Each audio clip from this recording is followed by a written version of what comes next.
আগে চাঁদা না পাওয়ায় ১৩ মে পুলিশের উপস্থিতিতেই একদল যুবক হানা দেয় একটি নির্মাণাধীন ভবনে। পুরো ঘটনাটি ঘটে ক্যান্টনমেন্ট থানার পুলিশ সদস্যদের সামনে।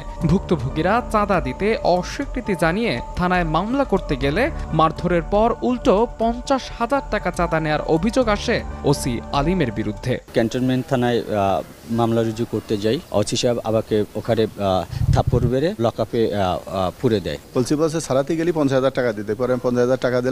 দেওয়ার পরে টাকা রাহার পরে ওরা ছাড়ল না সারি আমারও ছাড়ল না, আমারও রাহিয়ে দিল। ভুক্তভোগীরা সে সময় অভিযোগ করেন ওসির নির্লিপ্ততার সুযোগে চাঁদাবাজরা বেপরোয়া হয়ে ওঠে ইসিবি মানিকদি এলাকায়। এসব নিয়ে পুলিশ সদর দপ্তর সহ সরকারি বেসরকারি বেশ কয়েকটি সংস্থায় লিখিত অভিযোগ করে ভুক্তভোগীরা, কিন্তু কোনো সুরাহা হয়নি।